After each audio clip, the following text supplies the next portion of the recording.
Say, does anybody have Ty Dillinger's number? Because we're on episode 10 of Squared Circle Breakdown. 10. 10. 10. 10. 10. I did 5 times. 10. So, Six, yeah, 10, the 5 time, 7. 5 time, 5 time, 5 time, 5 time, number 10 in Ty Dillinger. Yes. Oh, this is beautiful. I love it. 5 times 10 is not, no, it'd be 5 times 2. Exactly. Shut I'm up, doing you it. He's doing it. 10.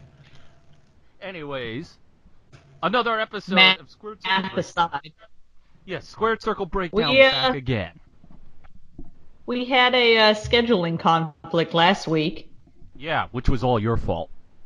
Yes, it was. It was. It was not entirely my fault. It was a cow decided to start giving birth, and I needed to deal with that.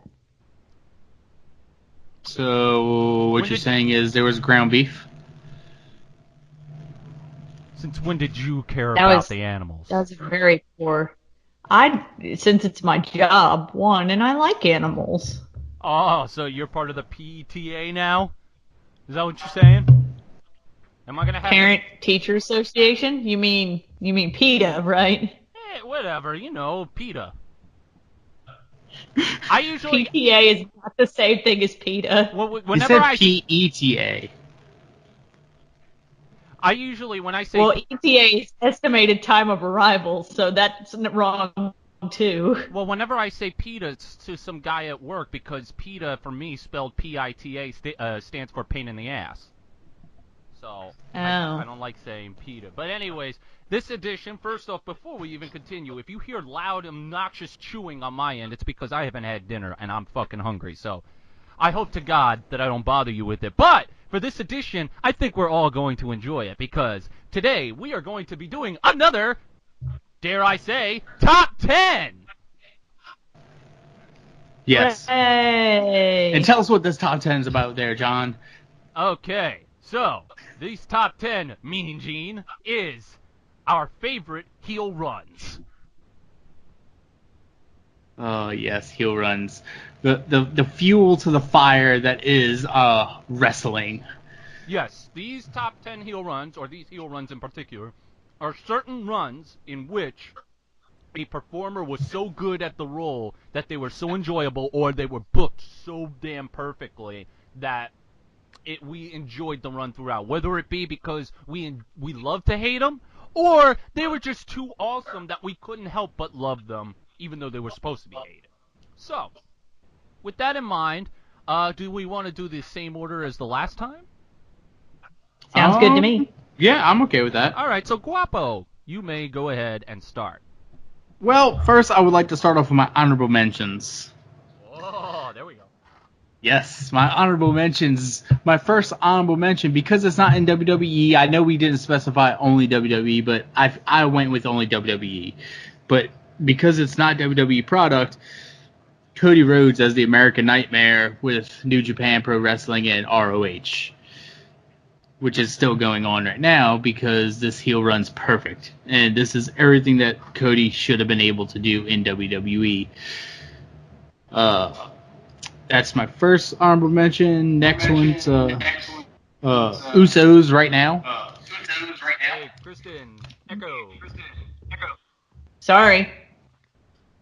So yes, the Usos right now, I think they're doing an awesome job and proves to show WWE creative team that, hey, these two massive baby faces can also be heel and people will like them. Because I never got to see him in his prime and only seen him enhanced talent, Ric Flair. Woo! Because the biggest thing I've seen him do, which is in my top 10 list for WWE product, but his best thing I've ever seen was outside of WWE was his stuff with Jay Lethal in the company known as TNA, Impact Wrestling. Which, by the way... What's that? Well, yeah, exactly. Which, by the way, motherfuckers, dare I say, again, he ain't dead yet, motherfuckers. No, he ain't dead. This guy is a fucking warrior. No doubt about it. Absolutely, I'm happy. I was really happy to see that he's doing a lot better. Yes. My next honorable mention is Big Show's heel turn number 23. Wait, that's it? He's only had 23? No, number 23, as in his heel turn. The 23rd time he turned heel. Yeah, when was that? Like late 2002. Ah, okay. Go ahead. Yes. And last, I have it just as Kane. Whenever Kane's heel, I like it. Gotcha. It's good stuff.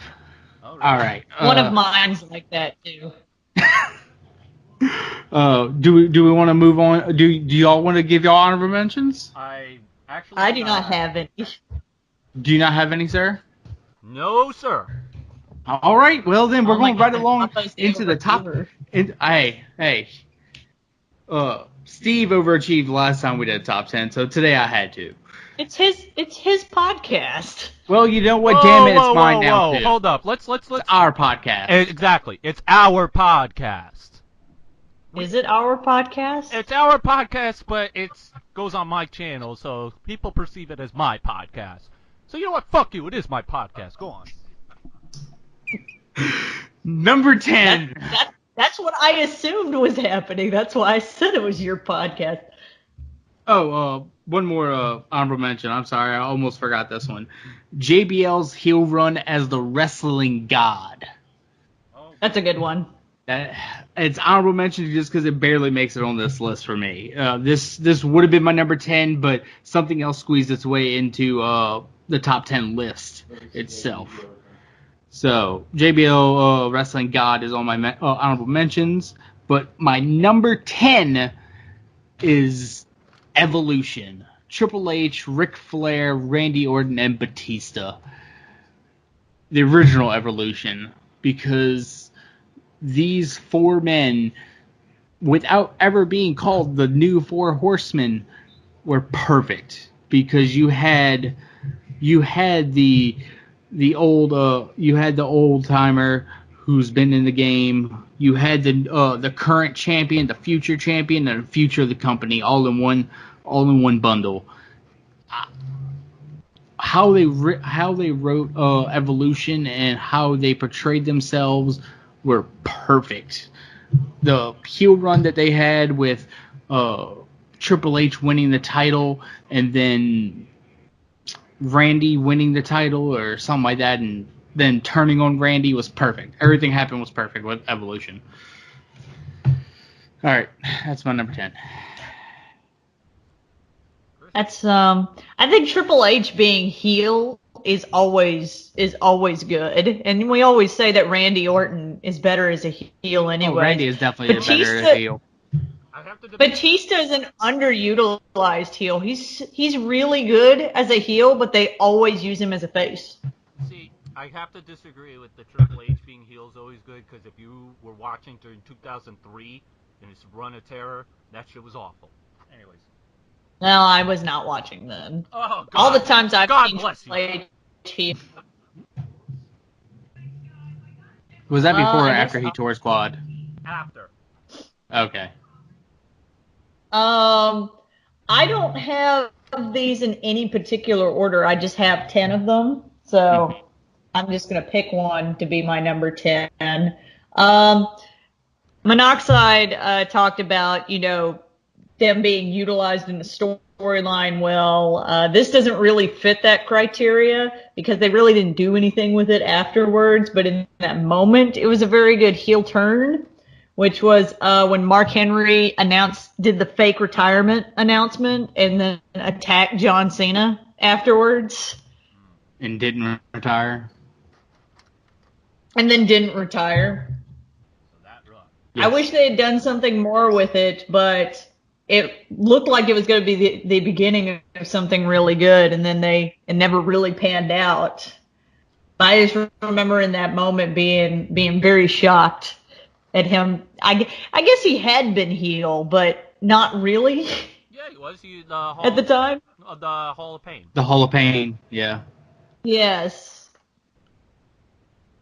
That's it. Yes, Mark Henry. Okay. my number 10 would have been higher had it lasted longer than it did. My number 10 is Hollywood Rock from 2003. Oh God, run, I remember that. This run lasted about maybe 2 months, but holy fucking shit! Let me set up. That was during the time when he was away for Scorpion King. No, he did Scorpion King prior to that, I think. Walking Tall, that's what it was. So, anyways, I think probably The Rock had gone away for a bit, and there was times where Rock was getting booed even after his rise in popularity at WrestleMania 17 and 18. 17, okay, yeah, he fought Steve Austin, so they were going to cheer for the hometown hero. But 18, why would they boo The Rock and cheer Hogan in Saskatoon, Canada? So, because it's Bizarro World. Yeah, but see, that's the thing. Bizarro World usually would cheer guys they respect, and for whatever reason, they didn't respect The Rock. So The Rock kept leaving. He came back. He had a shaved head, and he got booed. And they just went with him. This guy, you could clearly tell every time he cut a promo that he was having the time of his life. The Rock concert, where he accused the Hurricane of sticking chicken nuggets up his ass. He basically had, if you really want to think about it, he had 4 feuds within the span of like 2 months. He feuded with Hogan to have their rematch. He feuded with Steve Austin for WrestleMania. He feuded with the Hurricane for a few weeks, and then he feuded with Goldberg. But within those feuds, he was super entertaining. Just completely clowning on everybody. One of my favorite insults is, "You are nothing! You are nothing! 5 foot nothing! Hold up! Oh, hello? Oh, it's nothing! He says he knows you!" Oh, just the stuff that he would do with the Hurricane. The Hurricane was the most entertaining stuff. Because he was just able to joke around with this guy and then, on top of it, have a match with him and then allow him to win. This one was so amazing. Had it gone on for at least a year, he would have so been on at least the top 3. But unfortunately, The Rock only makes it to 10 because it only lasted a couple months, and then every time they brought him back, it was always as a babyface. But goddamn, this run was so fantastic. The insults were just great. He was into it. There was so much passion and fire in this character. Oh God, I'm pissed it only lasted a couple months. Yes. That's my number 10. Oh, okay. Well, I guess we're moving on to my number 9, which is Kevin Owens turning heel the first night and continuing to be heel ever since. I have this one too. I know. We talked about this last time for our most shocking moments. Yeah, our the moments that made us pop the most. But this, because we saw it coming. However, I didn't think it was going to happen night 1. So I didn't think it happened that soon. No, I thought that maybe they were going to build to it a little bit. But night 1, automatic power bomb onto the apron to Sami Zayn, and has been running ever since. It's perfect. He's one of the guys who I can literally sit down anytime he cuts a promo and listen to it and be like, damn, he's fucking good. However, Kevin Owens is. However, I knew he was good, and I knew he was great before coming to WWE. He's just cemented himself though ever since. Well, and Kevin Owens is just good as a heel. We've not really gotten to see him as a face, and it's very hard for me to imagine him as a face after this heel run. It's a heel run. It's his only run, really. He's only ever been heel. Except for the 4 hours where he was face. Well, no, he was face at one point in ROH. I mean in WWE. Well, WWE, no, he's never been face. Well, technically he's never been face, quote unquote, but he's been face to the fans, basically. Especially when he went up against Cena. But then again, that's just because everybody wants to cheer on whoever's going against Cena. The fans just Or was he really face, or did the fans just cheer him because Oh they no, liked him more than he was heel as shit. He was heel as a motherfucker. But it's perfect because you know what? We cheer the heels, we boo the faces. That's how life goes now. Well, that was one of mine as well, so I'm going to mark that off. 9. This one was mine. Like I said, I don't have them in any particular order, but to talk about something different, a different one, then I want to talk about Daniel Bryan's heel run in 2010 when the Yes chant became super popular 2012. because he started. Was that I with have it him down with as that was with him and AJ? Yes. Okay.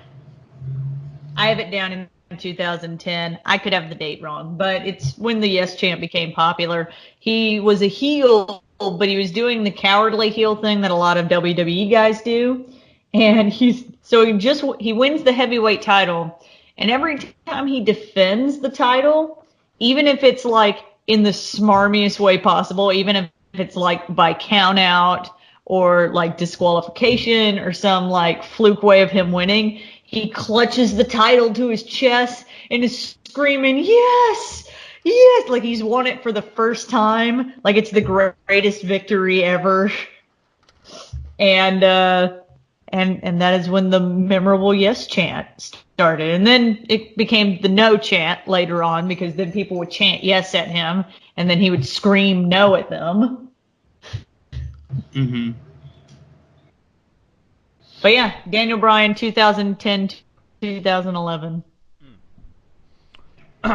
My number 9. I love how there's no banter. We just say our shit and now moving on. Well, how can I disagree with Daniel Bryan? Although he does not make my list. No, he doesn't. He does not make my list. Well, my list he didn't make mine is either. going to be a little bit. I've already accepted that my list is always going to be a little bit different than y'all's just because I haven't been watching as long as you guys. So it's not going to have older stuff on it. Plus, you're not as trollish as us. You love your baby faces. You're good guy. I do love my baby faces. So my number 9 is the only, I guess you could say, I don't want to say serious per se, but the only one that really didn't talk. Kane from 97 to 98. Nice. Before he teamed with Undertaker. Let me share you a little personal story with you, ladies and gentlemen. When I was a child, not a lot of things scared me. Jason Voorhees, he never scared me. Michael Myers, he never scared me. Pennywise, the dancing clown, never. Chucky, the boogeyman. I'm the boogeyman. Yeah. I'm coming to get ya. The creature from the Black Lagoon. Not that boogeyman? So yeah, the creature from the Black Lagoon, the vampires, the Frankenstein's monsters, all that. Never scared me. Kane legitimately scared me to the point whenever he was on my TV screen, I had my blanket right in front of my eyes. That's how scary he was to me. Mm-hmm. So, to give you a rundown, Kane was hyped up since like June of 97. Paul Bearer said that he was alive, Kane is alive, and Undertaker revealed that Kane was a brother of his that he thought died in a fire in a house along with his parents. And so, Kane was going to come back to avenge the loss. Now, there's something interesting here. At one time, Undertaker used to be known as Kane. He was known as Kane the Undertaker. But for whatever reason, they just dropped the Kane name. It's because WWE. Yeah, because Vince tells you that it never happened. So, what's funny to me is that this could have played out somewhere if they had used it. But anyways, I just thought I'd throw that out there. But Kane debuted at not Hell in a Cell, but it was Bad Blood in a Hell in a Cell match where Undertaker was facing Shawn Michaels, where for months and months and months and months and months, Paul Bearer was just saying, Kane's coming, he's going to get you, he's going to revenge his the burn scars that he's got. And out comes this big red fucking monster who comes in, rips the damn cage off with no problem whatsoever, tosses the referee, tombstones the Undertaker, and then walks away. And for months they kept playing that Kane wanted The Undertaker so badly. He wanted to face The Undertaker. And good thing they waited until Mania. Now, the part that solidified his role as one of my top 10 heels is that at WrestleMania he faced The Undertaker and he destroyed him. To the point where even when Undertaker won, it was still like Kane battered him. It was like just through the grit of his teeth.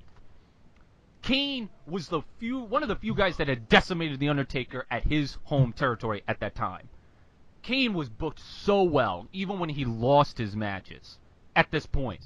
It wasn't until he started teaming with X-Pac and Rikishi and started actually talking and then screaming about Canaanites that he just became, obviously, a character. But that run, fantastic. Probably one of the best monster runs of one of my favorites. Canaanites. Yes, one of my favorites of all time.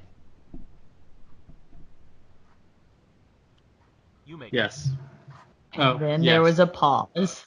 Yes, my number 8. Yes, I agree this should be higher. However, I don't feel like restructuring my entire list.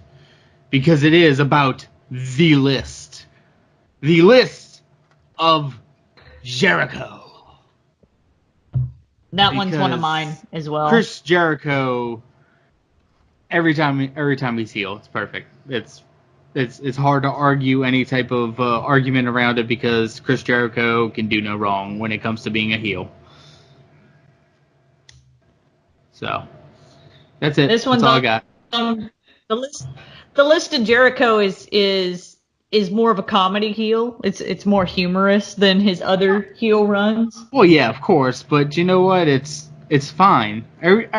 No matter what, Chris Jericho reinvents himself perfectly because if you look back at his heel run from, what was that, 2009? 7? 08, 09, when he was wearing a suit and just kicking ass. Hypocrites and parasites. Correct. When he was that Jericho to heel Jericho of WCW, which was also he's always a different. He's always a different. The Lionheart never comes back. It's a completely different thing. He never comes back with the same character. Correct. So it's while we're talking about, since you talked about my other Jericho one is Chris Jericho turning heel on HBK in 2007, 2008. He had just come back in 2007, and he was doing the Chris Jericho face thing. He had the sparkly vest. He was telling Randy Orton that his face looked like he got flattened by a frying pan, like all that jazz. Then he turns heel against Shawn Michaels. It's this big thing where Shawn Michaels is feuding with Batista. They have this match where it looks like Shawn gets injured and then he fakes an injury. They never quite say whether he actually gets hurt or faked an injury. And then Jericho decides that he's a disgusting, pathetic human being. Throws his face through the Jeritron, through the TV, gets glass all in his face. I think this was the same heel run where he punched Shawn Michaels' wife in the face. Okay. And it, after it was a really good feud with Shawn Michaels there, but then after that feud was over, he was the hypocrites and parasites Chris Jericho with the suit and the big words and very serious Jericho. And it's just more of what Guapo was talking about, where every time he's a heel, he's never the same heel. He reinvents himself in some way. And I think that's why Chris Jericho is still interesting. And he's always more interesting as a heel than a face. I feel like his face character is pretty much the same. But every time he's a heel, he's completely different. Every time. Yes. Okay. What? There is no banter today. Why would there need to be banter? We're talking about Chris Jericho here. Yeah, like I know, but it's just the man, there's the no myth, guys. the legend. There's zero banter. It's weird to me. Well, we did take a week off. You got to remember that. So we're kind of like off That's our rhythm. true. We are off the rhythm, I guess. So, my number 8. I don't think people are going to agree with me on this, but I do not care. Batista from 2009 to 2010. So. Okay. Is this when he turned on Rey Mysterio? Yes. Oh, God. So, Batista, for months, had been getting screwed out of the title. And I don't remember on this occasion what pissed him off. But I remember he said to Rey Mysterio, it was, I think, bragging rights. He said, Rey, I'm going to rip your fucking head off. And he did. And he followed it with one of my favorite quotes. You were supposed to be my friend! And then killed him. Oh, it was amazing. Now Rey Mysterio is dead. Well, yes. Not yet. He waited until the next pay-per-view to destroy him. But what made this so great was that Batista just would say things that were just super fucking hilarious. He came out with a spotlight every time. And he would just say some of the most funniest things. Maybe if somebody else said them, it wouldn't be as funny. But it's just the way Batista would say it. One of my favorite promos is he was WWE Champion. It was in the lead up to his match against John Cena, WrestleMania. And he said something along the lines of, do you know what I see when I look out in that audience? I don't see fans. I see dollar signs. I see dollar signs. I see dollar signs.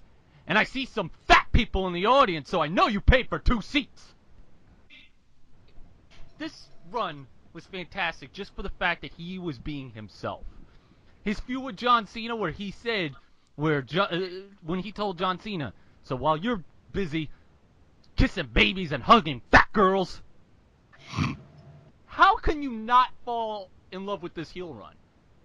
And then, my favorite of them all, it was after he lost his last man standing match with John Cena, when he got duct taped up to the turnbuckle. He follows up after explaining how he lost. Stoop that low! Duct tape? Really? Are you serious? Duct tape? That is something freaking Hornswoggle would do. Oh. I remember that. Oh. I remember a bunch of people being pissed at that ending. I thought that was a clever ending for John Cena. It was definitely recovered thanks to Batista's promo. Batista made it so much better. I don't understand how you would not be able to love Batista after that run. And then he came back and basically, after his face run failed, went back to doing what he was doing prior to leaving. And he insulted the fans by saying that they're nothing but losers that shop at Hot Topic. How do you not love Batista after that? Anyways, I remember that. Batista, my number 8. Yes. I think Batista's a really good heel that they don't use his heel very often. Probably won't again because he has gone to Hollywood. Which is shitty because he's great as a heel. Yes. So, my number 7 is going to be the moment in time where Seth freaking Rollins became Seth freaking Rollins when he took that steel chair and nailed the shit out of Roman Reigns and Dean Ambrose. He turned his back on his brothers of the Shield and obliterated them. That ain't right. Yes. Because that out of everything, that heel run is perfect. That heel run is absolutely perfect. From that day on, even all the way till the Double J Security, helping him out win matches, to the time he won the Money in the Bank, and especially the time when he cashed in at WrestleMania 31 on Brock Lesnar and Roman Reigns and pinned Roman Reigns to win the title at WrestleMania. Perfect. Just perfect. Yep. That's it. That's all I got. And then he still had the long streak of blonde hair. Yes, he did. Sound And yeah, he still had the streak of blonde hair. Wherever that went, I don't know. That needs to come back. You're really quiet, by the way, Monoxide. Yeah, because I'm playing a game and trying to talk at the same time. It sucks. I am playing... We can tell how invested Monoxide is in this podcast. Isn't this your show, fucker? Hey. I am playing Super Mario 3D Maker, and I am trying to beat a level I created so I can upload it. Okay? And I have to beat it in one run, and on top of that, I made it so increasingly difficult that I'm about to punch myself in the face for making it difficult. So what you're saying is it's unbeatable, so you're not going to be able to upload it. But the reason I'm keeping quiet is... You should upload it anyways. I want to surprise people. You can't. You have to be able to beat it to upload it. Yes. So I want to surprise all my people with my heel characters, because some of these are actually pretty shocking in their places and who is on them. I mean, I got Batista on my list. So, anyways, it's your turn. Well, before we get too high on the list, Guapo keeps stealing mine, so I'm going through my list like one faster than you guys are. Well, it's not my fault that I'm before you and I pick good shit. Well, then I pick good shit. So I will, let's talk about Alexa Bliss's current heel run. God damn it. In WWE. Not bad. Yeah, did you pick that one? You dirty, dirty bitch. You will be rendered obsolete. Delete! Kristen, you will fade Every away and fucking time. classify yourself as obsolete. Obsolete! Can you guys tell me how long this is going to last so I can go get a drink? It will last until I render a premonition. Yeah. Are you done? I'm done. Are you done? You're done? Just Okay. before you go on, I just want to say I was listening to a shoot interview earlier. This was Matt Hardy's shoot interview from like 04, 05, right when in between his release. And he's talking about the time that him and Jeff Hardy hit Brock Lesnar in the face with a chair. I could just I want to like edit that clip with somebody screaming delete right before they whack him in the face with a chair. Yes! Oh, that would be great. Anyways. I'm sure it's on the internet someplace already. If not, somebody better make it now that I suggested it. Well, it's rule 43? 42? Sounds right. Something like that. If it's happened, it means it's on the internet. Or if it's something you enjoy, that means it's someone made it into a sex thing on the internet. Awesome. Anyways, go ahead.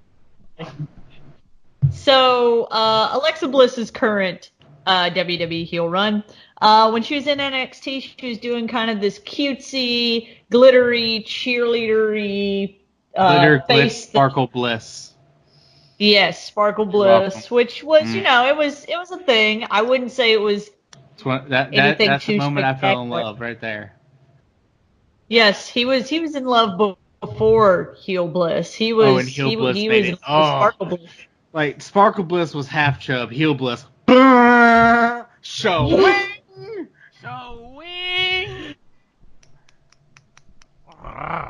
So, can we all agree that Alexa Bliss is currently, man or woman, one of the best heels in WWE right now? 100% hands down, yes. Yeah, it's hard to dispute that. Definitely in the women's division for sure. In the women's division, she is the best heel in the women's division, but I would say she ranks in all heels list in WWE. I mean, she does that bitch persona in a way that, you know, WWE's always kind of made the female heels like this one's the bitchy one and this one's the nice one, and that is their character. But it shows her bitch character shows how lacking WWE has been when it came to the bitchy heel character when it came to the women's division, because she just does it so well in a way that you're like, I fucking hate that bitch. I want to hit her in her goddamn smug face. Yep. How you really feel about that?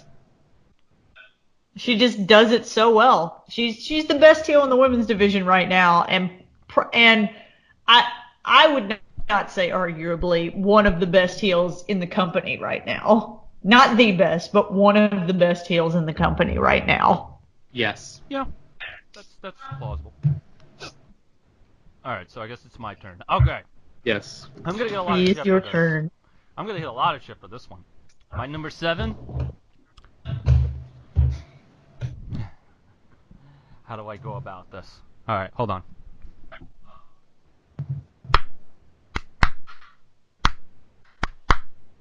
New Day rocks. New Day rocks. New Day rocks. New Day rocks. Day rocks. New Day rocks. Yes. New Day rocks. The New Day in 2015. Oh God! I don't remember the exact time they turned heel, but I remember their face character wasn't working. When they first did a promo together, it was like back in 2014. Xavier Woods. They were like a weird like church group. Like they had like gospel music in the background. But do you guys remember a promo? It was in the ring, and Xavier Woods was looking like a Malcolm X type character, and it looked like they were going to go for like a black militant group similar to the Nation. And then they just disappeared for a long time. The New Nation. Yeah, and then they disappeared, all 3 of them. And then they came back as a church choir going group, and it was failing miserably.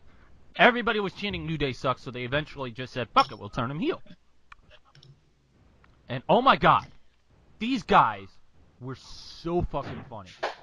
These guys were so It was weird funny. that they were heel with the power of positivity. I'm telling you right now, I would go to shows purposely just to praise the New Day, because this was before the New Day started to become a smart thing.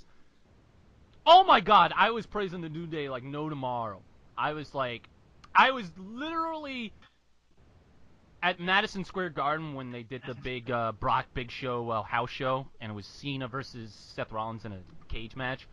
New Day was there, and you know that little spot that they do where they'll be kicking the guy on the turnbuckle repeatedly, and as soon as they're about to Irish whip him, what's his name? Xavier Woods would do the trumpet thing, the bam. I would start going, yes, that is artistic work. Beef Oven and fucking Rim Rant would be jealous of this art. I would be praising the hell out of these guys. At one point, The first Francesca. Exactly, the first Francesca Francesca. I would go crazy when Xavier Woods played Final Fantasy on the trombone. I literally could not sleep for weeks when Francesca was killed by Chris Jericho. It was a travesty. He feels really bad about that. I know. Jericho does feel really bad, and he should put himself on the list for it. On a side note, Jericho's killed a lot of inanimate sidekicks, because didn't he also kill Dean Ambrose's plant? Mitch. Whatever the plant's name? Mitch! He killed Mitch! He is a murderer!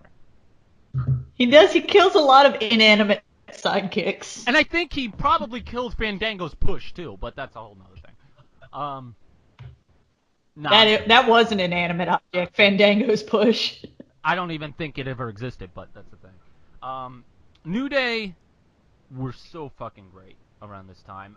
One of my favorite segments was the week after they had just beaten up Cena, Dolph Ziggler, and I can't remember who else, the Usos, I guess. And Randy Orton and Dean Ambrose are arguing in the ring, and the New Day is praising the fact that they beat up all 3 of these guys, or all 4 of these guys, and they go, "Hey, Dean, I don't think the Shield ever did that. Hey, Randy, did the Authority? Oh, no. How about Evolution? Oh, no. Oh, what about Legacy? Oh, no." And then Xavier Woods cuts in, "Damn, Randy, how many groups have you been in?" And then freaking Kofi Kingston cuts in and goes, "You give a whole new definition to the term groupie." It was at that Randy Orton has been in a lot of groups. Yeah, exactly. that was, without a doubt, one of the. Oh, they forgot Rated RKO. Yeah. They did forget Rated RKO. Was Which- that really a group, though? Yeah, Edge, Randy Orton, and Lita. But it wasn't a group for long. It still was a group. Yeah. And then he got into the Wyatt family. Yeah. Technically, yeah. Yeah, he was in the Wyatt family. He's been in a lot of groups. Oh, hell yeah. He's always in groups. So, with that said, the New Day were just super funny. Now, it's just like, now they're kind of stale. But at this time, I was such a New Day mark, it wasn't even funny. I was a New Day fan before most of these motherfuckers were. Anyways, that's my number 7. All right. Well, then moving on to number 6. And my number 6 is the Heartbreak Kid, Shawn Michaels, super kicking Triple H straight in the face. Breaking up off of DX and just annihilating Triple H. Starting off one of the best match series I think I've watched between two wrestlers. Between HBK and Triple H. Yep, that's it. That's all I got. Damn, you guys suck when it comes to explaining why you like this shit. I'm actually 'Cause it's giving good. details. I'm giving details, motherfucker. Details! The next was one I'll given have details. details. Well, go ahead and do your number 7 because you got Monoxide because you guys are one ahead of me. That was number 6. Yes, do your number 6 because I have, let's see. I have 3 more left. Damn, you suck. Anyways, my number 6. This is another one I'm going to get a lot of hate for, but a lot of people would probably remember this if you've been watching this channel at all for long. Number 6 is Carlito from 2004 to 2006. I spit in the face of people who don't want to be cool. Yeah, exactly. I remember the first time I had ever watched a promo of his. It was a vignette for his upcoming debut. And it was all these vignettes of him just talking about how cool he was. And there's one promo in particular. This is the first one I had seen. I had never seen this guy before, or any of the other vignettes. He's walking down the beach and he's like, the sun is warm, the beach is nice, and the sights, 2 women walking in bikinis, beautiful. But there's one thing that Carlito can't stand. And then they pans to a kid playing in the sand, making a sandcastle. He goes, kids, they're loud, they're noisy, and straight up rude. And then he proceeds to do the funniest thing, although it's the most fucked up thing. He kicks the kid's sandcastle right in front of her. It was super hilarious. And there was another vignette that got me freaking hysterically laughing when I went to go watch it. He's walking down the street, and some bystanders like walking like across, like they're about to intertwine with each other. And he takes the guy's cell phone, steals it blatantly, and then hangs up and starts to make a call. And he's calling somebody, and the guy's like, "Hey, give me back my phone." And then Carlito just turns around and goes, "Damn it, can't you see Carlito's on the phone?" I'm just like, this guy is great. And then he comes in on his first night, beats John Cena to become United States champion. He debuts on Raw to become the first Intercontinental champion. And one of my favorite moments is just the way that it was perceived. And me and my personal friend Anthony laugh at this. So, it was a Carlitos Cabana segment. And it was, in the ring was him, Kurt Angle, Shawn Michaels, Big Show, Edge, and Lita. Okay? And they're all arguing of who should be John Cena's number 1 contender. Okay? So, Carlito finally grabs the mic, and he's like, everybody knows that there's only one person that deserves a world title shot. And Kurt Angle's like crossing his arms, smiling and all that. And then he just screams, and that's Carlito! Now, let me explain to you why this is funny. Think about it for a second. You've got Big Show, multiple-time world champion, big guy, etc., etc. You've got Shawn Michaels, bona fide Hall of Famer, no doubt about it, former world champion, all that. You've got Kurt Angle, Olympic gold medalist, former world champion, all that. You've got Edge, the master of the TLC, Money in the Bank holder, multi-time Intercontinental Champion, European Champion, all that. What in the fuck did Carlito do to deserve a fucking world title shot? He stuck out like a sore thumb. But he was working with so many big names and doing all these promos, and it was just funny as hell. Like bringing Hulk Hogan onto Carlitos Cabana, and he tells him that, my God, you're doing Hogan Knows Best. You're probably doing the... Oh, no, it was, he said, you are the biggest star ever, and now you're about to accomplish the greatest goal in your life. And Hogan, thinking that he's talking about Hogan Knows Best, his reality show, so he goes, well, you know something, brother. Hogan Knows Best, the reality show. And he's like, no, I'm not talking about your reality show being the number one accomplishment. I'm talking about you being here at Carlitos Cabana. This guy was so full of himself, and he barely did... Well, I shouldn't say barely did anything. He won the mid-card titles on his first night. But he was so full of himself, and the Apple thing spitting in people's faces was new. The afro, the way he would walk down and just start, like, smiling, just being smug about everything. He was funny as hell. Anyways, that's my number 6. I never got... maybe I came in at the wrong time, because when did you say Carlito was doing his big run? 2004 to 2006. Yeah, I came in like 2007, I guess. Yeah, that's. And he was still there in 2000. He was still there in 2007, so I never really got the appeal of Carlito. Yeah, because you got to see the jobber side of him. You got to see you got to see what all the clones are good for, jobbing. Yep. Your turn, Guapo.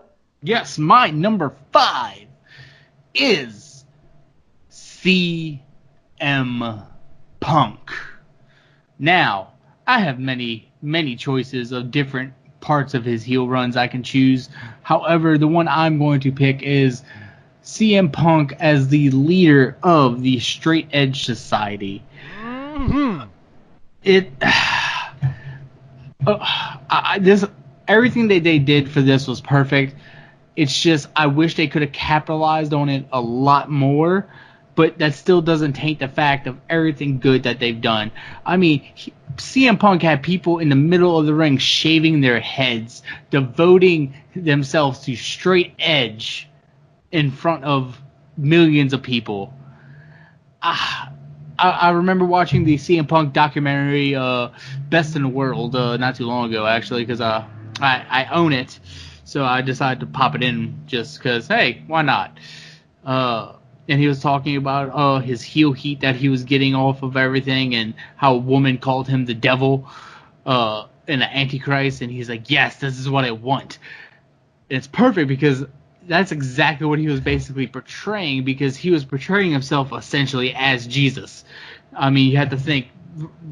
At that point, he had long-ass hair, a long-ass beard, and he's becoming the leader of essentially a cult. And everything that he was doing, he had Joey Mercury, Joey Mercury, Doc Gallows, and what's her name? Serena Deeb. Serena D. Had Serena Deeb shave her head on live television. It is perfect, absolutely perfect. Every little bit about this, and I can't remember off the top of my head who he was feuding with at that time. Was it Cena? Or in 2009 before he was feuding with Jeff Hardy before he started the group. When he started the group, he feuded with Rey Mysterio. That's what it was. That's what I was thinking of. But, yes. Just everything about that. Yeah, because he was feuding with Jeff Hardy during the Straight Edge Society stuff. Calling out Jeff on his past demons, as you could say. Even though those demons never really went away. TNA versus Jeff Hardy versus Sting. But, yeah. CM Punk, Straight Edge Society, the leader, the cult leader that was CM Punk at that time is perfect. One of the best parts of his heel run in WWE. Kristen, do you have a 5? I have a CM. I do have a 5. Speaking of CM Punk, I have AJ Lee being being the crazy girl. That ain't right. Granted, they kind of dropped the crazy act near the end, where she was near the end of her title reign, where she was kind of feuding with the Bellas. She was the heel because they were marketing them as a face because they were selling a bunch of merchandise and they were on the Total Diva show and all of that stuff, but they were doing like heel things, which didn't make much sense. It's because Connor told AJ to quit her craziness. Is that true? No, probably not. But I'm just saying. Oh yes, that's right. No. I now know what you're talking about. That's so adorable. Yeah. You're gonna make me cry. That video still makes me cry. That video still makes me cry. Why am I a heartless bastard and I don't cry to that type of shit? Did you not cry to Connor the Crusher? I mean, I felt bad because no child deserves to die that way. That's a very inhumane way to die, but I wouldn't say cry per se, but it's just not something I'm ingrained to do. Right. But understandable. I mean, I get choked up at certain things, but I would say I morally felt bad that a child had to. I mean, trolling aside, I felt bad that a child had to suffer the way he did. And the one thing that supposedly I wasn't there, but supposedly he never acted like as if he was sick. Which, if that's the case, more power to that kid. And obviously, the parents that raised him to be as strong as he was during the end of his life. But yeah, go on. So now I lost what we're talking about. So she was kind of coming off the crazy heel that she was doing, and she was becoming more of this heel that was like, you guys are divas, and I'm a wrestler. She was almost doing the CM Punk thing after he had left, kind of thing. I think she did call herself the best in the world. Or the best in the world at some point. With unfortunately, she said she was the best wrestler. Because there's a promo she does, and the Bella Twins are out there. I think a bunch of the divas are out there. I think one of the big lines in that promo is that talent isn't sexually transmitted. Yeah. Was that the same one where she said? Was that the same one she said that your high heels can't ever match up to my Chuck Taylors? Yes. Go on. Yes, that is the same ones. Something about you prance around in your high heels, but you guys will never be good enough to even lace my Chuck Taylors. Something like that. Yeah. I thought I pegged this as the beginning of the quote women's revolution. Is this area right here? Is this especially this promo? I still to this day think of that promo, and I like the promo, but get so annoyed watching it because you could just hear the Bella Twins like screaming, "Say it to my face!" like trying to scream over her promo. Just really bothers me that they did that. You want to know the whole time. What you just said. I mean, I understand what you're saying. That didn't bother me as much as what they did after that. After AJ cut her promo, they start dancing and prancing around like as if the promo never affected them whatsoever. That bothered me a little bit more. It bothered me that they tried to yell over the promo. And also they're screaming, "Say it to my face," and I'm like, how much more to your face can she say it? Well, I mean, to be fair, they were in the ring, she was on the stage. I mean, they could have gotten a little closer. So yeah, AJ Lee, I think she was a very good heel. Okay, my number 5. Monoxide. I was going to single this out as one wrestler, but to be fair, I got to give the other guy credit because he was involved in this too, and he was just as funny. DX from 97 to 98, when it was Shawn Michaels, Triple H, Chyna, and Rick Rude. some of this shit was downright hilarious. Shawn Michaels, I believe, turned heel at SummerSlam '97 when he hit Undertaker inadvertently with a steel chair to help Bret Hart win the title. And I remember this heel run vividly because just some of the shit that they would do. There's one part where they have a European title match, and they run around the ring like nothing. And there's one part where after the match, after Shawn allowed Hunter to beat him, like Hunter's like cutting this emotional speech. This is one of the credits I got to give Hunter. He cuts this really emotional speech that he just won the European title in such a crazy way. One of my favorite moments was they would always pick on Sergeant Slaughter. And they always picked on the fact that he would spit while he was talking. So one day, Sergeant Slaughter comes to the ring, and Sergeant Slaughter's about to talk, and they're like, hold on a second, before you continue. They grab these helmets with, like, a face mask on them with wipers on. And every time they kept talking, they would have the wipers initiate on their face masks to try and insinuate that Sergeant Slaughter... I remember seeing video clips of this. Like, every time they do DX video clips, that one's in it. Yes, and I think one of my favorite moments, one of my favorite laugh out loud moments, which maybe shouldn't be, but it is when the famous night, Montreal, Shawn Michaels comes out to the ring. He's holding the Canadian flag. The first thing he does, I think he rubs it underneath his crotch, and then he blows his nose on it. But then he lays the flag on the mat, looks at it, does the suck it sign, and then starts to dry hump the thing in the middle of the ring. I cannot tell you how many tears I've shed from that moment. As much as Shawn Michaels personally may have been a complete and utter twat, that was some of his best stuff.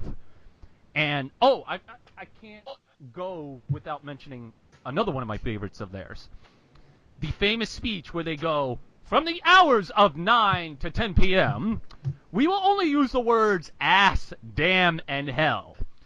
However, we will never use the words bitch, shit, fuck, goddamn, Jesus Christ, faggot, or any other racial or insensitive slurs. Oh, there will also be no dick references. Ah, shit. Hey, watch your fucking mouth. God damn, fuck me. And then they proceed to end the promo with, in one of my favorite games, Swallow the Leader, I repeat, I did not sleep with that intern. As a matter of fact, I was up all night. Oh. Shawn Michaels at this time was so fucking awesome. And Triple H, too, to his credit. Shawn and Hunter were a perfect match with each other around this time. They obviously being real-life best friends and just getting to the cusp of being more adult-oriented. This was so great. And I wish Shawn didn't have to leave because of the back injury, because more heel Shawn, the better. Yes. Anyways, that's my number 5.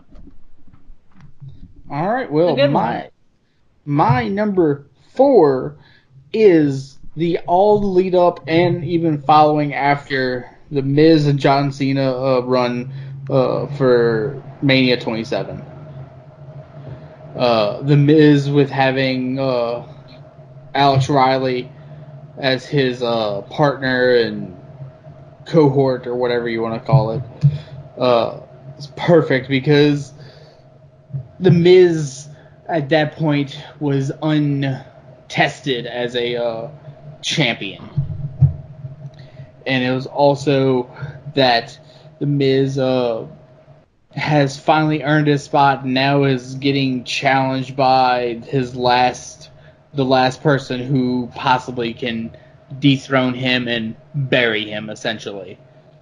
And nope, it didn't happen, because the Miz buried John Cena, essentially, with Mania 27. Yes, he got a little help from somebody that wasn't Alex Riley, The Rock. But the Miz proved to me at that point in his tenure that he is probably one of the best, if not the best heels in the company. With his promo work, how he cut everything, and how he deserved that title. Because Lord knows he deserved that title. Oh, yes. So, that Mania and his heel work leading up to it and even after have cemented The Miz as one of my top favorite heels. Like, he's definitely on my top 10 of like favorite heels ever. So that's about it. That's all I got. I can't think of anything of like certain promos exactly, but I do remember fondly enjoying everything, all the smack talking The Miz was giving to John Cena at that point. Kristen? Let's see. I also have a CM Punk one, but I have his more current, when he was the longest reigning WWE champion in modern history run. Oh, with Paul Heyman? Yes, with Paul Heyman, just his level of arrogance and it was just, I'm trying to bring the words. I still always kind of, for lack of a better term, crave a heel that isn't a cowardly heel. Like, I know part of the heel persona is that they're supposed to cheat and, and use deception and everything to get their way. But I miss those heels that like Triple H used to be, where he was a heel and he did some of those kind of smarmy things, but when it came down to it, if he had to fight you with no constraints and everything, he will still just beat the shit out of you. Like, he didn't need to do all of that stuff to win, but it was just easier to win that way. And I think CM Punk did that in his last big title run in WWE before he became WWE's real life version of a heel. That's all I got. Okie doke. My number 4 is going to be an interesting one. It may not hit up on a lot of people's, but this is one of mine. I think this is one of the most under appreciated ones of all time.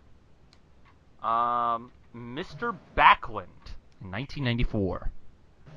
So yeah, I don't know that one. Okay, so let me set up the scenario for you. It was on Superstars. It was sort of like Sunday Night Heat, Velocity, whatever you want to call it. Backlund had returned back in late 1982 because they wanted a clean-looking guy to represent the company, and plus bring some of the old fans back from when he was WWF champion for like 5 years straight. And for a while he had been lingering, not really doing much. Well, if anybody remembers, Bob Backlund had lost the title to the Iron Sheik because the Iron Sheik had put him in the camel clutch, and he never tapped. His manager threw in the towel. So there was an arguability that Bob Backlund never lost the title. Well, he had this match with Bret Hart on Superstars. Bret Hart was the champion. And Bob Backlund had this really good match with him. But there was a part in the very end of the match where Bob Backlund had rolled up Bret Hart. And it was one of those counts. It was like 2 3/4 or 2 7/8. It looked like he had won, but he didn't. He was so close, but he didn't. Bob Backlund thought he had won, so he's jumping up and down like, oh, yes, I've won. But he didn't. And Bret Hart proceeded to roll him up and got the 3, so he retained the title. So Bob Backlund, frustrated, obviously. Bret Hart comes up to handshake him, and they handshake, and that's that. But there's a part where Bret Hart celebrates, and then Bret Hart goes for another handshake. And Bob Backlund has this look on his face like he's being condescended towards. And you could just see it in his facial expression, him going from the All-American boy Bob Backlund to Mr. Backlund like that. He snaps and fucking puts him in the... He slaps him across the face and then puts him in the crossface chicken wing. At this point, Bob Backlund became a crazy psychopath.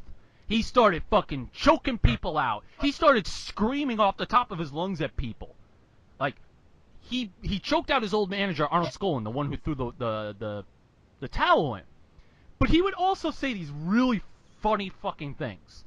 Like, he talks about how, in a promo, when he was feuding with Bret Hart, he's like, back in my, all of you have changed for the worse, blah, blah, blah, blah. And Vince McMahon's like, what are you talking about? And then he would proceed to say, listen to me, I never swore in front of my children.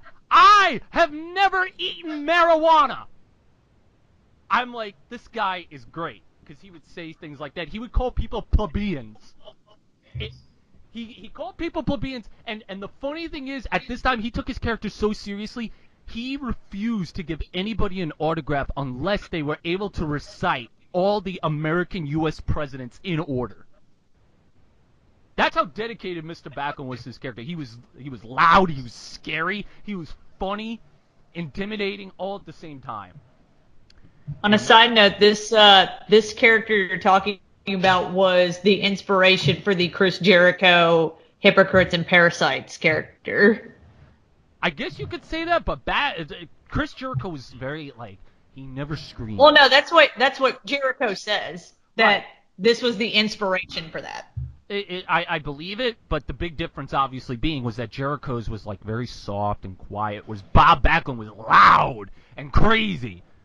He was like, when they first started doing the character, it was very scary, because just the way he did the role, and then he obviously started doing more comedic shit, like playing chess with Jonathan Taylor Thomas at WrestleMania and losing, running for, I think it was for Senate in Connecticut in '96, or he was going to run for president against Bill Clinton. He started doing some really comedic shit, but even the comedic stuff he was really good at. But yeah, Bob Backlund was just such a great character, and it was such a well-done persona. Especially, I think what made it great was that nobody expected Bob Backlund to do this, because he was like a Bruno Sammartino, just very straightforward, white meat babyface. And Bob Backlund couldn't really talk all that well at the time. He was very soft-spoken, and then he starts doing this shit, and it was like, whoa, a little bit crazy. But he even won the WWF title in his run, even though it lasted 3 days. That still counts. Still counts. He lost it to Diesel, and he lost it to Diesel in 8 seconds. To which, apparently, this is according to, I think Kevin Nash said it, Bob Backlund sold so well for me that after I jackknife powerbombed him and pinned him 1, 2, 3, he literally crawled from the ring up into the entranceway to the back. Anyways, that's my number 4. Well, that's a good one. My number 3, even though Kristen stole it, but I'm still saying it. Alexa Bliss. So perfect. What more can you say?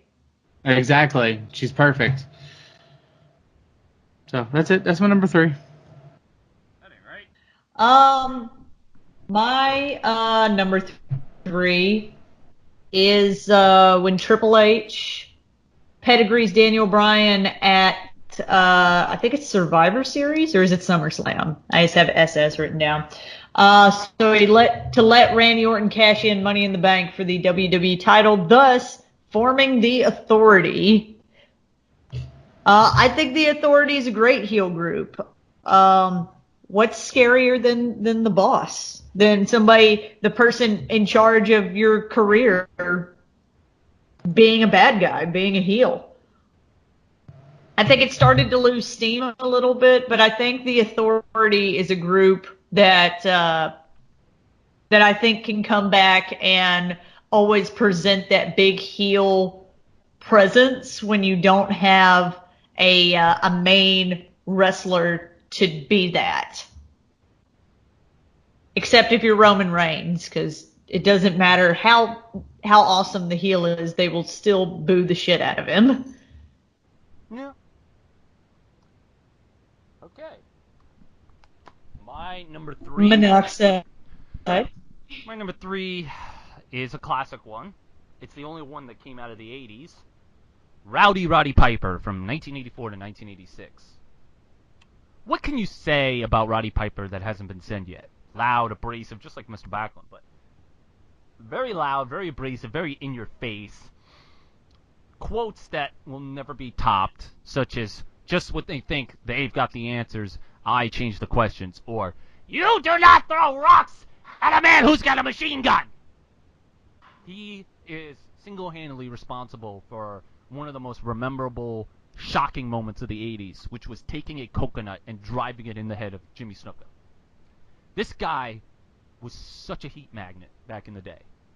And without a doubt, one of the reasons that WrestleMania and Hulkamania was able to propel to that next level. Because in order for there to be a wonderful good guy, there needs to be a great bad guy for him to vanquish. And Roddy Piper was that bad guy. But the truth be told, Hogan never pinned Roddy Piper 1, 2, 3 clean. Never. Never, ever, ever did he pin Roddy Piper clean. Ever. I don't even think he ever pinned him.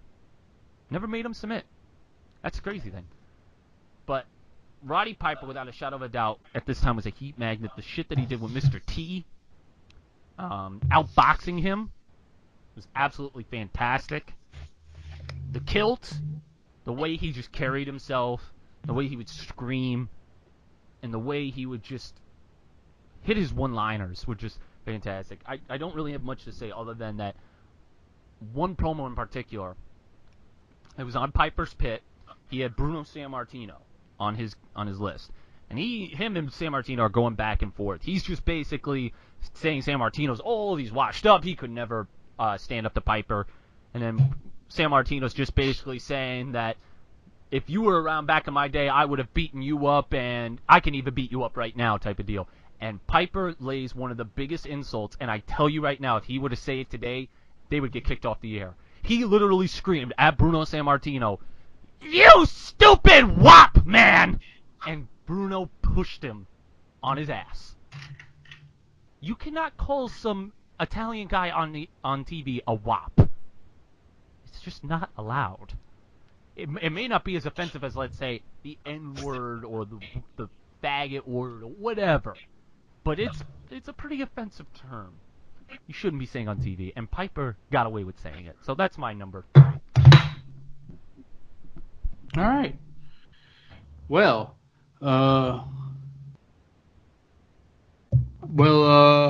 my number 2, Viva la Raza!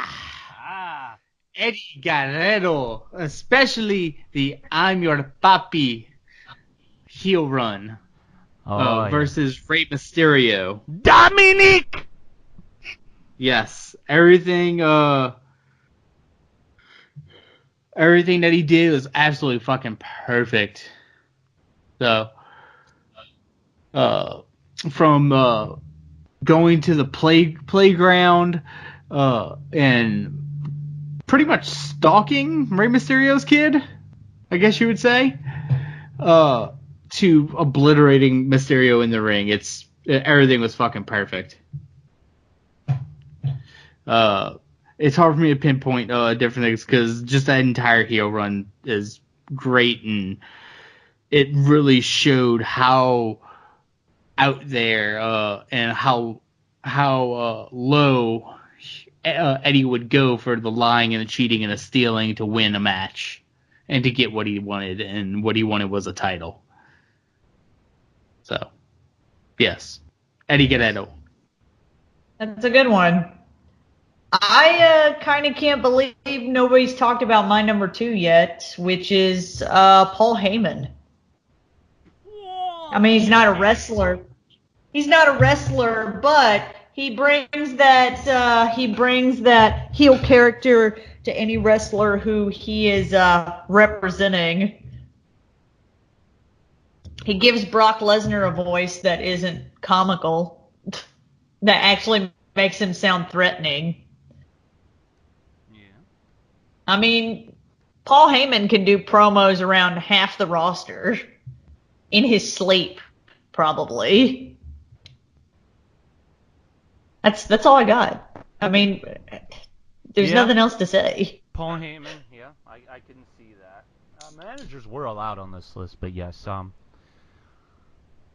Yeah, so let me go to my number 2, which is going to shock a lot of people. Maybe not to somebody in this room who remembers me liking this character. Number 2 is the guy who cannot stand conspiracies or little jimmies. R-Truth 2011. That's a good one. R-Truth in 2011. So let me set up the scenario. So he had a title match guaranteed for, I believe it was Backlash. I can't remember. It was the pay-per-view after WrestleMania. And then he had a match on Raw against John Morrison for that same spot. And then he lost, so John Morrison took his spot. So it was going to be Miz, John Cena, John Morrison in a steel cage match. I can't even remember. I just remember the pay-per-view being the same day they found Osama bin Laden and killed him. So he gets mad and he loses his shit and destroys John Morrison. And then the very next week, he cuts this great heel promo. And all of the stuff was so freaking great. Such funny shit. I'm a good R-Truth. He would have the mouth and everything. I'm talking about how one day, back in his day, his grandma would get some carrots, a turnip, and a bunch of potatoes, and she would make spider stew. And the only one that would eat the spider stew was little Jimmy. And he would, let's see, what else has he done? Oh, he talked about how he had acrophobia. He was afraid of spiders and heights. So he was afraid to climb the ladder. And he said that if I climb this ladder and there's a spider up there, the grit's gonna hit the pan. That briefcase gonna get got. It was super great.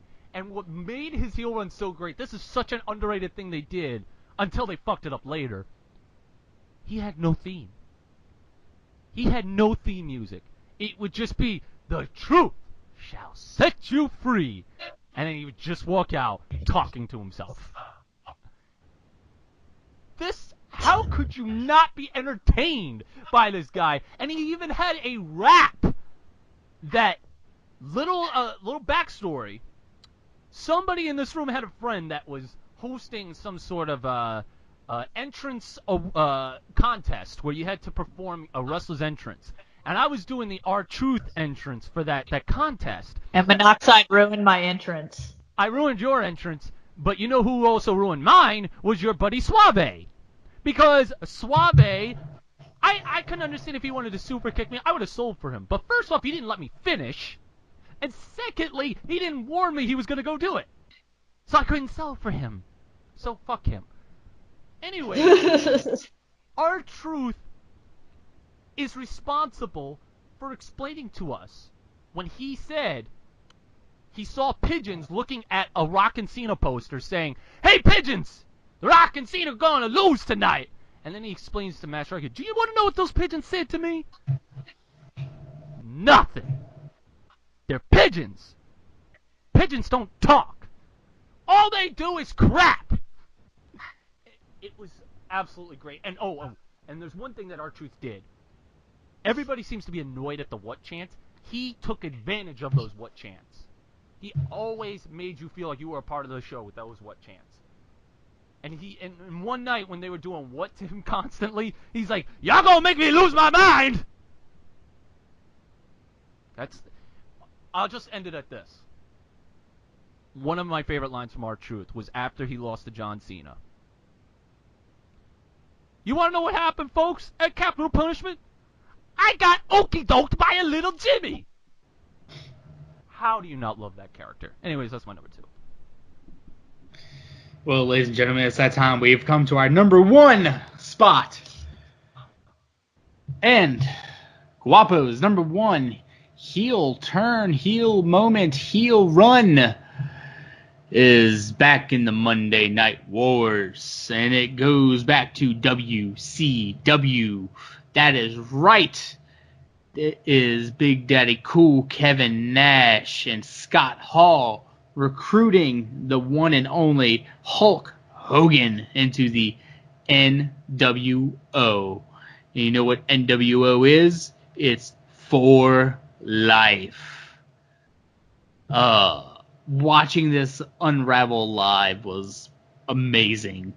Because I was one of the ones who was flipping in between Monday Night Raw and Monday Night Nitro, trying to figure out, okay, whose match is this? Okay, it's a shitty match. I'm gonna go watch Raw. Or Raw ain't got shit on. I'm gonna go watch Nitro.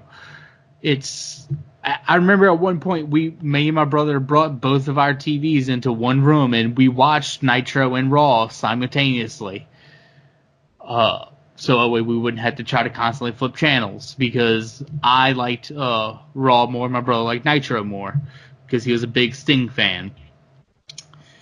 So having all this happen was perfect for the time of wrestling, and seeing the massive babyface that was Hulk Hogan turn heel in a massive way by joining Scott Hall, Kevin Nash. It made everything in me as a little fanboy, because I admit I liked Hulk Hogan as a child, but as most children typically go towards the face of the companies, I got to see a lot, and having Hulk Hogan turn heel taught me, oh my God, Hulk Hogan's a bad guy now, but I still like Hulk Hogan. What's going on? I don't know, I'm not sure if I like this, but this is really, really good. So yeah, NWO, Hogan, Nash, Scott Hall, my number one for heel run. Kristen? My number one is the boss himself, is Mr. McMahon. Who is a better heel than Mr. McMahon? I mean, he's had so many good storylines. So many very memorable ones. But he's still one of the few voices. He's still one of the few characters that somebody could say, Mr. McMahon is coming, and people give that look like, oh shit, it happened on SmackDown this week when Kevin Owens essentially threatened Daniel Bryan, saying, I'm going to make SmackDown my playground, and there's nothing you can do about it. And Shane has been suspended at this point, and he goes, well, no, you're going to have to deal with Mr. McMahon. And Kevin Owens just has this look like, fuck, I've made the boss angry. He's not a heel right now. But there's no bigger heel character in WWE than when Mr. McMahon decides to be the heel. It's a character that Stephanie has tried to do with her heel character with not as much success, being the Mr. McMahon heel character. But yeah, Mr. McMahon. All right, people are going to be shocked at my number one. Shocked. Yes. Shocked.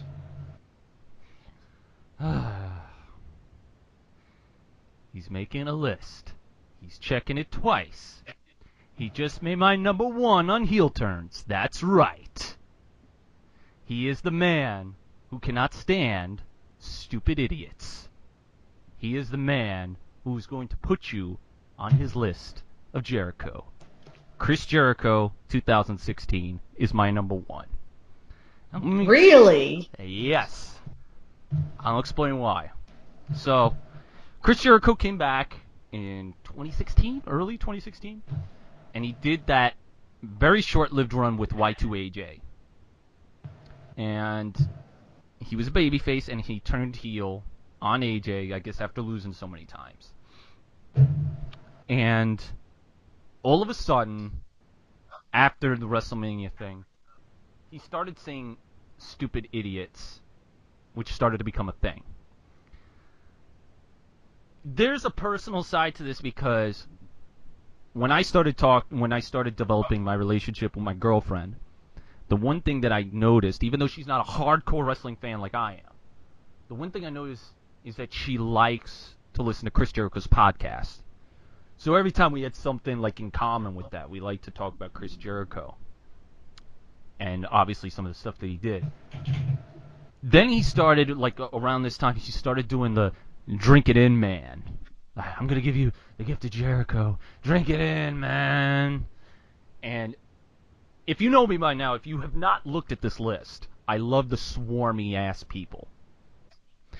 I love the trolls, the guys who just like do everything to get under your skin, just being just an asshole. And Jericho walking around in scarves was just so priceless. Like, at first I was like, what the fuck is he doing? I missed the light up jacket, but then I just started like catching on, like, oh god, he's wearing a scarf, and I'm saying, this is pretty good. Then he started doing that thing with Kevin Owens and Sami Zayn, where he brought him on his talk show to let him air out their grievances, and he's like, but you know what? I know you guys have problems, but I'm gonna give you what you want. I'm gonna give you what you need. I'm gonna give you the gift of Jericho. Drink it in, man, and then double super kick. Then the Money in the Bank lead up. He's on top of the ladder, and he said that he created Money in the Bank. And Cesaro asked, "How come you haven't won one?" Chris Jericho goes, "I've won one." "Which one did you win?" Sami Zayn asks. "First one." "The first one." Sixth one. "Was it the first one or was it the sixth one?" "Oh, you want to find out? Go watch on the WWE Network." No. This is important. Where was the one that you won it? Appleton, the Big Apple. Oh, so you won it in New York? It was that stupid idiot Bill. I mean, then he go after SummerSlam, he does that promo with Todd Phillips, and this was around the time where he started saying that everybody's gonna get it. So he tells Todd Phillips, because he was facing Neville that night, you know what Neville's going to get? You know what he's going to get? Todd Phillips responds with, it. No, he's not going to get it. That doesn't even make sense, you stupid idiot. At this point, it just became blatant to me that this guy was the ultimate troll in the company. And then, to add even more to this character, he takes a clipboard and gets it over. It's figuratively telling Vince, look, I could get a clipboard over way more than you could get your darling, Roman Reigns, over. Alex, it was something that me and Anna could sink our teeth into to laugh at. But I think what made me love this gimmick even more was just the realization of how great Chris Jericho, however you want to refer to him as, is. Because the man is 47 years old. At the time he was doing this run, he was 46. This motherfucker is 46 years old. He is 26 years into his career. And yet, he was one of the most freshest acts that year. One of the most freshest acts next to the Broken Hardys. The freshest act. A guy who's near 50 is super fresh. Is super funny. I couldn't believe my eyes at how good Chris Jericho was during this run and how funny he was, how entertaining he was. So entertaining that I cosplayed him at WrestleMania weekend. What more can you say about this run other than that it proved that the performer Chris Jericho is just so goddamn good? That's one of the main reasons why he's number one, because it just made me realize that out of every wrestler that has ever come down wrestling's pike, this is a guy that could 30 years from now, when he's 70 or 80, if he's to be alive at that time, still coming to WWE, could still be a fresh act that you want to watch every night. That's how good Chris Jericho is in any aspect. And it was this role that made me realize it. And of course, it took you that long? I mean, I knew he was that great. But it just made me, like, put it this way.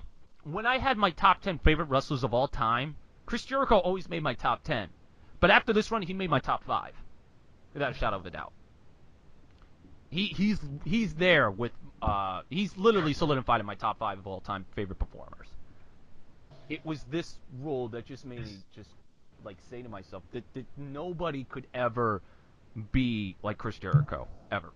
So, and to get a clipboard over, come on. He did get a clipboard over. So yes, Chris Jericho, Stupid Idiots version. Chris Jericho is on our list a couple times. Yes, ma'am. I think Hypocrites and Parasites. No, why Ayatollah of Rock and Roll, unfortunately, but. Well, that's still a good one, but. Nor what was it? His personal security, Ralphus or Rufus in WCW. Yeah, that's a good one. When he was the many Goldberg. forms of Chris Jericho. Yes. Well, There we go. That's it. Ladies and gentlemen, that's our top 10 heel runs. We are going to We're have... not as enthusiastic this time. I don't know. I need to bring back the enthusiasm. I was pretty enthusiastic. I don't know. Well, how about this? I just pulled up a completely randomized pay-per-view match for our review for next week, or next time we talk. It better be bad. It has to be a terrible one. Oh, it's bad, and I am honest when I say I randomized the shit out of this, and this is what came up. Tell me. Here we go. Great American Bash 2004. Was that the one where Eddie Guerrero lost the title to JBL? Yes. Awesome! I can't wait. That's it. I'm stoked. In a Texas Bull Rope match. Yes! This is... You know what? Well, how can we say no when Monoxide's so excited? Just figuring out what we're doing next week, I give this episode the same score that the number of this episode is. 10. 10. I give it a I Ty thought we were Dillinger. doing a thing. We're giving it a Ty Dillinger. Yes. I'm God help us all. All right, guys. That's Next it. week I'll try to bring more enthusiasm. Yeah, and don't have any cows that are giving birth, okay? Well, I mean, they give birth. They can't hold on to that shit. Well. The other night, I literally had to pull a calf out of a cow. That ain't right. No, Like we had to put chains. We had to put little tiny calf chains around it. We had to put your hand inside the cow, put little tiny calf chains around the calf, and pull. Yes, to all of you young viewers out there, you children who are listening to this is the beauty of life right here. It is. It's not beautiful at all. What are you talking about? It's not beautiful. It's the birth of life, damn it. It is the birth of life. Yeah, if it's beautiful for a mother to give birth to a child, why isn't it beautiful for a calf to come out of a cow? It is, but normally the doctor doesn't put chains around a baby's feet and pull it out of the mom. You don't know that. This is just America. We've got 200 other countries out there that we can go discover and see if they do that. Come on, I don't want to know if they do that. We gotta be accepted to these things, okay? Come on. Anyways, ladies. All right, well. It's episode 10. We will definitely do more top 10s for sure. I will come up with one. Do we need to do we at some point need to talk about current Raw and SmackDown? Or are we just avoiding that altogether? Do you want to review current Raw and SmackDown? I'll be glad to do it because, I mean, after all, you know me. I love me my bad pay-per-views, and I need to review some bad shit. Although this week wasn't that bad. No, this week was all right. But we gotta wait until it's bad. No. Monoxide is too excited about the Great American Bash 2004, Yep, so let's do that next week. Let's Let's do that next week. For sure. And then at one point we gotta review ECW December to Dismember 2006. God, no. That has to be on our list. We gotta do that. We gotta do How about- Victory Road 2011. We gotta do Victory I Road. won't be able to Victory find Road that. 09 with the famous No. Jenna Maraska, Charmel. All right, guys. Well, that's been episode 10 of the Squared Circle Ladies and breakdown. gentlemen, this is my show. Fuck him. We will review these shows at some That's point. true. We can't end the show unless he ends it, Guapo. Yes, I will end it with this. If you know what happens? Do you know what happens when somebody tries to end my show? Do you know what happens when you try to disrupt the idea of me wanting to review these awesome pay-per-views? You get it? No, you don't get it. That don't even make sense, you stupid idiot. You know what happens? El Guapo? Tell me what happened, sir. If I had a pen, I would make a clicking sound, so I'll just go... You just made the list! Okay. My life goals have been done then. Exactly. Anyways, that's been episode Bye, 10. guys. Bye-bye. Adios, amigos.